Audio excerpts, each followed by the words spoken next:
Everyone, welcome back to my channel. So last video में हमने देखा था चेस की जो पीसेस होते हैं वो कैसे मूव करते हैं और कैसे दूसरे पीसेस को कैप्चर करते हैं। तो इस वीडियो में हम देखेंगे कि जो चेस है उसके कुछ बेसिक रूल्स क्या होते हैं। So let's start. सो आइए हम पहले समझते हैं कि चेक क्या होता है। सो चेक को अच्छे से समझाने के लिए मैं पहले ब्लैक पीसेस और वाइट पीसेस में से कुछ पीसेस बोर्ड से निकाल देता हूँ। सो मैं ब्लैक में से बस किंग को बोर्ड पे रख रहा हूँ और वाइट में से बस क्वीन को बोर्ड पे रख रहा हूँ। सो ये हमारी ऐसी पोजीशन है। सो जब भी किंग पर अटैक होता है तो उसे चेक कहते हैं। सो सही आपको पता होगा कि ये क्वीन है, ये बिशप और रुक की तरह मूव करता है। तो ये ऐसे मूव कर सकता है, ऐसे रुक की तरह, या फिर बिशप की तरह ऐसे। सो इसकी स्टार्टिंग पोजीशन इधर थी। सो अगर क्वीन को इस किंग पर अटैक करना है तो ये इस वाले स्क्वायर पे जा सकती है, बाजू वाले रुक की तरह मूव करके। तो ये किंग पर अटैक हो गया क्योंकि ये किंग की लाइन है, क्वीन की लाइन है।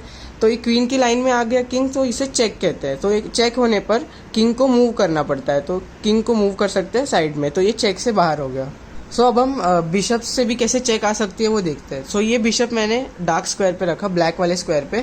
सो अगर आपको पता है बिशप कैसे क्रॉस मूव करता है, बट अपने कलर वाले स्क्वायर में। सो समझो ये बिशप इधर मूव किया, सो इसके जो रेंज है उसमें किंग आ गया। सो ये चेक हुआ, बिशप से किंग को चेक हुआ, तो किंग के ऊपर अटैक है तो किंग को मूव होना पड़ेगा, तो किंग साइड में मूव हो जाएगा। तो सिमिलरली हम दूसरा पीस जो है नाइट, उसके अटैक्स देख लेते हैं। तो समझो नाइट है इधर। सो नाइट आपको बताया था मैंने कैसे मूव करता है, 2.5 स्टेप्स। सो ये 1, 2 और हाफ ऐसे मूव किया। सो आप देख सकते हैं अभी जहाँ नाइट खड़ा है उधर से ये किंग को अटैक कर रहा है क्योंकि ये उसके रेंज में है, 1, 2 एंड हाफ। तो ये किंग नाइट के रेंज में है, सो ये किंग के ऊपर अटैक है, तो किंग को मूव होना पड़ेगा, तो किंग साइड में मूव हो जाएगा। तो सिमिलरली अगर हमारा जो रुक है वो रुक इधर होता है, सो ये रुक है, मैंने रुक को इधर मूव किया। सो ये किंग के ऊपर अटैक हुआ क्योंकि रूक के स्ट्रेट लाइन में किंग आ गया, तो किंग के ऊपर अटैक हुआ, तो किंग को साइड में मूव होना पड़ेगा।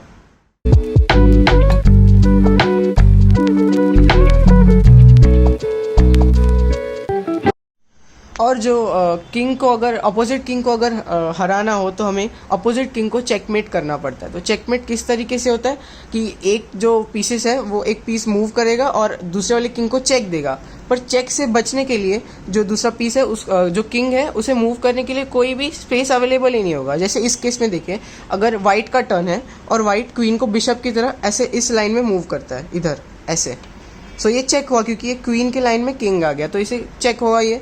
पर चेक से हिलने के लिए ये किंग कोई स्क्वायर में नहीं जा सकता। आप देखिए कि ये जो किंग है ये इस स्क्वायर में भी नहीं जा सकता क्योंकि ये जो रुक है उसकी स्ट्रेट लाइन में आ रहा है, तो ये रुक का अटैक है उस स्क्वायर पर, तो ये किंग इधर मूव नहीं हो सकता है। ना ही ये आगे मूव हो सकता है क्योंकि ये क्वीन की लाइन है, और ना ही ये इधर मूव हो सकता है क्योंकि ये रुक की लाइन है। सो इसे चेकमेट कहते हैं, और इसी तरीके से हम अपोजिट किंग को हरा सकते हैं। हम और एक कंडीशन देखते हैं जिसे स्टेलमेट बोलते हैं। तो समझिए कि ये जो क्वीन है ये अपनी इधर थी, जो इधर, सो इधर ही क्वीन है। सो अगर मैंने अभी वाइट का टर्न है और अगर वाइट ने क्वीन को इस स्क्वायर पे मूव किया ऐसे स्ट्रेट लाइन में, अभी ब्लैक का टर्न है, अभी ब्लैक के पास मूव करने के लिए बस किंग ही है, पर किंग को वो कहीं मूव नहीं कर सकते। आप देखिए किंग इधर नहीं जा सकता क्योंकि ये रुक की लाइन है, इधर आगे नहीं जा सकता क्योंकि ये क्वीन की क्रॉस वाली लाइन है, तो इधर भी मूव नहीं कर सकता। सो अभी ब्लैक का टर्न है पर ब्लैक कोई भी पीस मूव नहीं कर सकता है, सो इसे स्टेलमेट कहेंगे, और ये ड्रॉ होता है क्योंकि ब्लैक के पास कोई भी लीगल मूव नहीं है, इसीलिए इसे स्टेलमेट कहते हैं और ये ड्रॉ होता है। सो अब एक ऐसे कंडीशन अज्यूम कीजिए कि ब्लैक के पास 2 पॉन्स भी है इधर। सो ये ब्लैक की साइड ये वाली है, सो पॉन्स आगे की तरफ मूव कर रहे हैं, पर आप देख सकते हैं अभी ब्लैक का टर्न है पर ब्लैक पॉन आगे मूव नहीं कर सकता क्योंकि उन दोनों के आगे वाइट के पीसेस खड़े हैं। सो फिर ये पॉन्स जो है वो ब्लॉक्ड है, हम उसे मूव नहीं कर सकते, और ना ही हम किंग को मूव कर सकते। तो ये भी कंडीशन स्टेलमेट ही हुई क्योंकि हम ब्लैक के कोई भी पीसेस मूव नहीं कर सकते, तो ये ड्रॉ हुआ। अब ऐसे भी अज्यूम करिए कि अगर हमारे पास एक बिशप है, ब्लैक के पास एक बिशप है जो कि इधर है, ब्लैक स्क्वायर पे बिशप है। सो अभी ब्लैक का टर्न है, तो अभी ब्लैक के पास एक पीस है जो वो मूव कर सकता है, वो है बिशप, क्योंकि ना ही वो किंग को मूव कर सकता है क्योंकि किंग के स्क्वायर्स तो ऑलरेडी कवर्ड है, ना ही वो इधर जा सकता है ना ही वो इधर जा सकता है, पर बिशप मूव कर सकता है। बिशप वो ब्लैक इधर मूव कर सकता है क्योंकि क्रॉस मूव कर रहा है, या तो इधर मूव कर सकता है क्योंकि ये भी क्रॉस ही हुआ, या फिर वो बिशप से नाइट को भी ले सकता है क्योंकि ये भी क्रॉस मूव हुआ। तो इस केस में ये स्टेलमेट नहीं हुआ क्योंकि ब्लैक के पास खेलने के लिए मूव्स बचे हैं।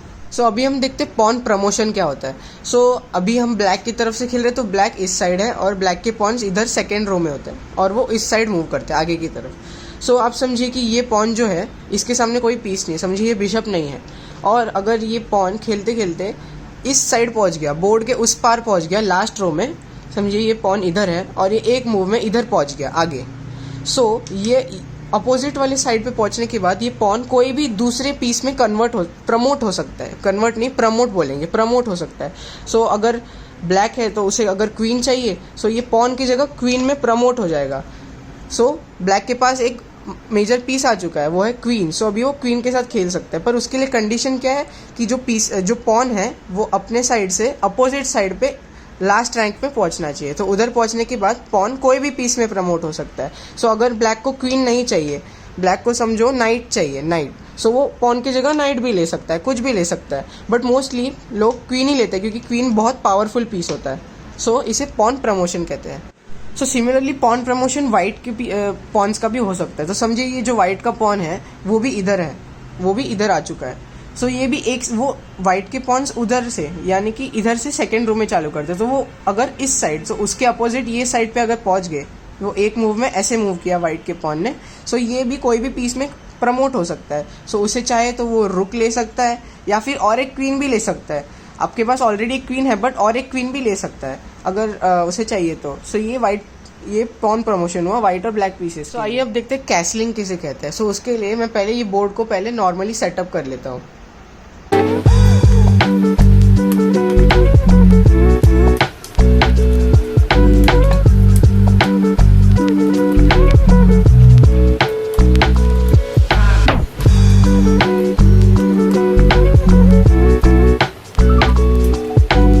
सो कैसलिंग दो टाइप्स के होते हैं। फर्स्ट टाइप है शॉर्ट साइड कैसलिंग और दूसरा टाइप है लॉन्ग साइड कैसलिंग। सो वो मैं आपको कैसलिंग के टाइप्स बता दूंगा बोर्ड पे, पर कैसलिंग किस लिए करते हैं वो पहले जानते हैं। सो कैसलिंग अपने किंग को प्रोटेक्ट करने के लिए करते हैं। सो कैसलिंग करने के बाद हमारा किंग सेफ हो जाता है, मतलब पूरे बोर्ड से एक कॉर्नर में चला जाता है जिससे हमारा किंग सेफ हो जाता है। सो वो कैसलिंग की पोजीशन तक पहुंचने के लिए हमें कुछ मूव्स करने पड़ेंगे। सो वो मैं मूव्स करता हूँ और फिर मैं आपको कैसलिंग कैसे होती है वो बताता हूँ। सो पहले वाइट स्टार्ट करता है। सो वाइट, चलो वाइट अपना ये वाला जो पॉन है वो 2 स्टेप्स आगे मूव करता है क्योंकि फर्स्ट ओरिजिनल पोजीशन से 2 स्टेप्स आगे मूव होता है। सो अभी ब्लैक की टर्न है, तो ब्लैक एक ही मूव आगे मूव कर रहा है। फिर वाइट अपने बिशप को मूव कर रहा है, वो बिशप क्रॉस तरीके से इधर आ रहा है। फिर अभी ब्लैक का चांस है, तो ब्लैक अपने नाइट को आगे कर रहा है, कैसे, ऐसे 1 2 एंड हाफ, तो इस साइड वैसे। अभी वाइट की चांस है, तो वाइट ऐसे ही सेम तरीके से नाइट डेवलप कर रहा है, 1 2 और हाफ ऐसे। अभी ब्लैक की चांस है, तो ब्लैक ये वाले बिशप को, ब्लैक स्क्वायर वाले बिशप को ऐसे मूव कर रहा है। फिर वाइट समझो ये वाला नाइट डेवलप कर रहा है, ये वाला नाइट भी सेम तरीके से डेवलप होगा, 1 2 और हाफ ऐसे। और अभी समझो ब्लैक ने क्वीन अपनी एक स्टेप आगे मूव कर ली ऐसे। सो अभी हमारी कैसलिंग की पोजीशन आ चुकी है। सो अभी वाइट का टर्न है। अब देखिए ये जो वाइट का किंग है और ये वाइट का रुक है, इन दोनों के बीच में कोई भी पीसेस नहीं है, तभी ये जो किंग है 2 स्टेप इस साइड मूव करेगा, रुक के साइड मूव करेगा 2 स्टेप, 1 2, और ये जो रुक है किंग के ऊपर से जंप करके इस साइड जाएगा।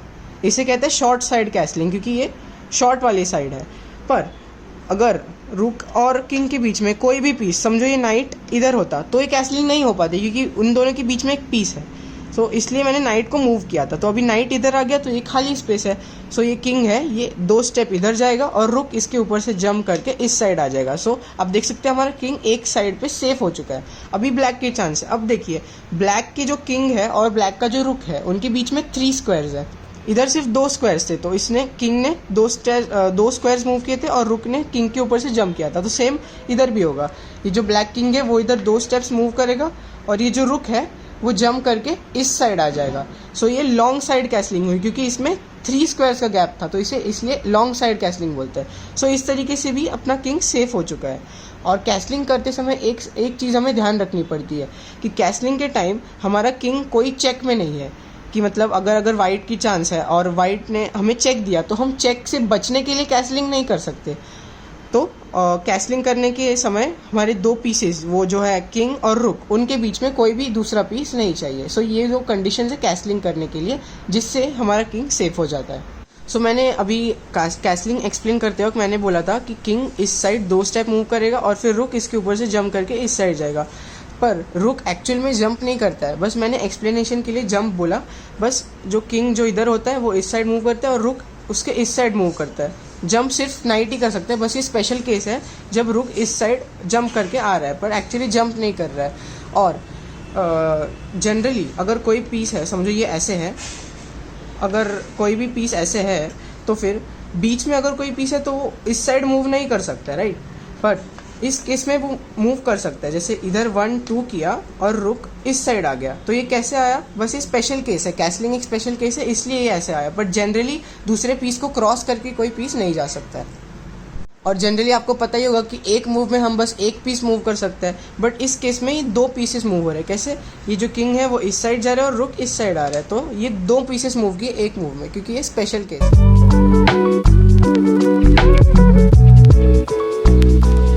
तो समझते कि पिन क्या होता है। तो उसके लिए मैं पहले बोर्ड ऐसे फ्लिप कर लेता हूँ। सो हम अभी वाइट की तरफ से खेल रहे हैं। सो आप अभी देख सकते हैं कि ये जो ब्लैक का जो डार्क स्क्वायर वाला बिशप है, डार्क स्क्वायर मतलब जो ब्लैक वाले स्क्वायर पे है वो वाला बिशप, वो इस पॉन पे अटैक बना रहा है, क्योंकि ये क्रॉस मूव करता है। सो ये अटैक और कैप्चर भी क्रॉस फ्री करता है। सो ये इस पॉन पर अटैक है। सो आप समझिए कि जो ये वाइट की क्वीन है, समझिए कि ये वाइट की क्वीन इधर है और ये वाला जो पॉन है वाइट का वो नहीं है, अभी के लिए समझिए, और ये क्वीन इधर है। सो आप अभी देख सकते हैं, अगर आपको पता होगा कि पॉन कैसे कैप्चर करते हैं, क्रॉस, ऐसे क्रॉस तरीके से कैप्चर करते हैं। सो आप बोल सकते हैं कि जो पॉन है ये क्वीन को कैप्चर कर लेगा ऐसे, बट ये नहीं कर सकता कैप्चर। क्यों? क्योंकि ये जो बिशप है वो फिर किंग पर चेक हो जाएगा, क्योंकि पहले पॉन था सो ये चेक नहीं था, बट अगर ये पॉन इधर मूव हो जाता है सो ये चेक होता है, फिर इसलिए ये पॉन इधर मूव नहीं हो सकता, ये इलीगल मूव है, क्योंकि ये किंग पर चेक हो जाएगा। सो ये इसे पिन बोलते हैं कि ये बिशप ने इस पॉन को पिन किया है, क्योंकि ये किंग के सामने वाला जो पॉन है वो बिशप ने पिन किया है, क्योंकि अगर ये पॉन को मूव करते हैं सो ये बिशप को चेक हो जाए, बिशप से चेक हो जाएगा। सो इसलिए ये पॉन पिन्ड है। तो सिमिलरली ऐसे बहुत सारे केसेस हो सकता है कि जिससे अपोजिट वाले कोई पीस ने आपके कोई पीस को पिन कर दिया, कि वो आप जो पीस है वो मूव नहीं कर सकते, कि अगर आपने वो पीस मूव कर दिया सो आपके किंग को चेक हो जाएगा। अब वो खेल तो सकते हो, पर खेलने के बाद वो एक इलीगल मूव कहलाएगा, क्योंकि आपके किंग को चेक हो रहा है, तो आप वो पीस को कैसे हिला सकते हो? अगर आपने वैसे किया तो आप गेम भी हार जाओगे, क्योंकि आपने इलीगल मूव किया। सिमिलरली और एक इलीगल मूव देख लेते हैं। अगर अभी आप देख सकते हैं जो ब्लैक की क्वीन है वो स्क्वायर पे और अभी वाइट की चांस है। सो अगर वाइट को अपना किंग मूव करना है और अगर वाइट किंग इधर मूव करता है इस स्क्वायर पे, सो इधर तो वो मूव नहीं कर सकता है, क्योंकि ये एक्चुअली इधर ब्लैक की क्वीन की फायरिंग लाइन है, क्योंकि ये इधर से चेक हो जाएगा। अगर ये इधर मूव होता है तो ये चेक हो जाएगा। सो ये भी एक इलीगल मूव है, इससे भी आप गेम हार जाओगे।